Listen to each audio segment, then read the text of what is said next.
کہ وہ مقامی سطح پر اختیارات اور فنڈز جو ہیں ان کو منتقل کریں, ان کو امپاور کریں. پولیٹیکل, ایڈمنسٹریٹو اور فائنینشیل اختیارات جو ہیں یہ آگے منتقل کرنا ان پر فرض ہے. تو یہ وہ کہتے ہیں کہ نہیں ہو رہا. انہوں نے پچھلی حکومت کا حوالہ دیا پنجاب میں شہباز شریف صاحب کی حکومت کا کہ اس ٹائم پہ بھی صوبائی فائنانس کمیشن جو ہے وہ اس کا اجرا نہیں ہوا تھا. عمران خان صاحب نے اور پاکستان تحریک انصاف کی حکومت اس پر بڑی بات کرتی تھی, لیکن وہ کہتے ہیں یہ بھی بدقسمتی ہے کہ ہماری حکومت آنے کے بعد بھی ایسا نہیں ہو رہا. بہرحال اس کے بعد خبر یہ آئی کہ وزیر اعظم عمران خان نے عثمان بزدار صاحب کو, پنجاب حکومت کو, اس کے فوری اجرا کرنے کی ہدایت کر دی ہے کہ یہ جو صوبائی ایوارڈ ہے یہ اضلاع کو اس کے تحت فنڈز منتقل کیے جائیں. اور یہ بھی انہوں نے کہا کہ پنجاب کا 350 ارب روپے کا ترقیاتی بجٹ ہے جس میں سے صرف 77 ارب روپے ریلیز ہوئے ہیں, اور یہی حال دیگر صوبوں کا بھی ہے. اور یہ بھی ان وجوہات میں سے ایک وجہ ہے جو کہ اتحادی اپنے گل و شکووں میں بیان کرتے دکھائی دیتے ہیں. آج ان تمام چیزوں کے حوالے سے بات کریں گے. مجھے جوائن کر رہے ہیں عطا اللہ تارڑ صاحب جو کہ ڈپٹی سیکریٹری جنرل ہیں پاکستان مسلم نواز کے.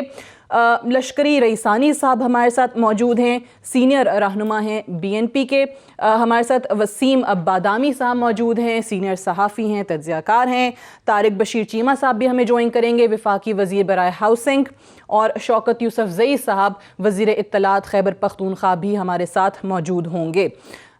وسیم بادامی صاحب, آپ کے تجزیے سے آغاز کرتے ہیں.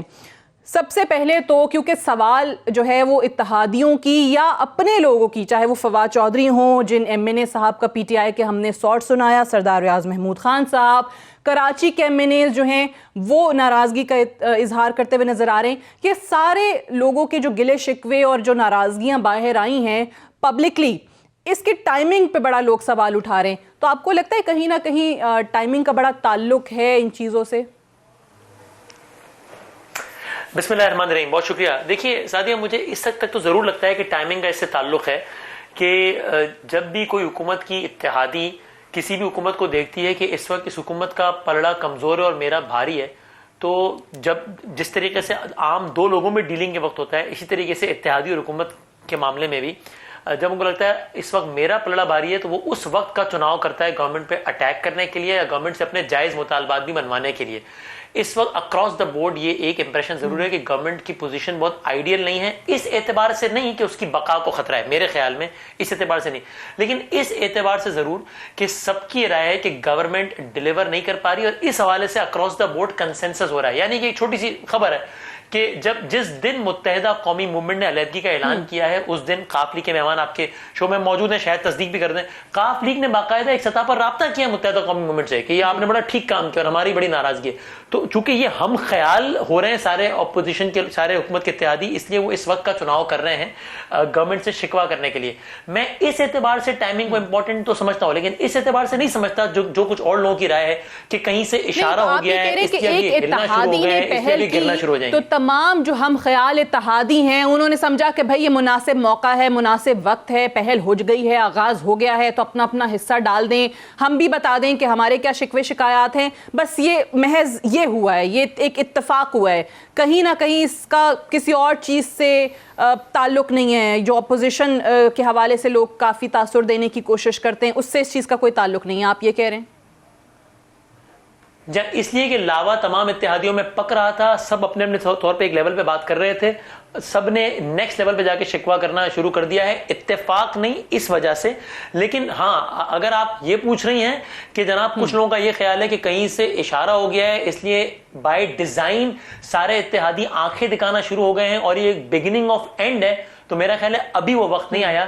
اگلا حکومت کے پاس 6-8 مہینے کا وقت ہے, اگر وہ اچھا ڈیلیور کرتے ہیں تو ان کی بقا ہو سکتی ہے, ورنہ یہ بڑا مرحلہ جو آپ کہہ رہی ہیں یا اگر آپ کا اشارہ اس طرف ہے کہ جناب پھر اتحادی ہلنا شروع ہو جائے تاکہ حکومت گرنا شروع ہو جائے, یہ مرحلہ میرے خیال میں ابھی نہیں آیا. اس وقت اتحادیوں کی ہلنے کی وجہ یہ نہیں ہے میرے خیال سے, یہ وہ والا مرحلہ نہیں ہے ٹھیک ہے جس میں حکومت گر جائے یا ان ہاؤس تبدیلی کی جو بڑے لوگ بات کرتے ہیں, جو بڑے خواہاں نظر آتے ہیں, اس قسم کا کچھ ہو جائے, وہ نہیں ہوگا.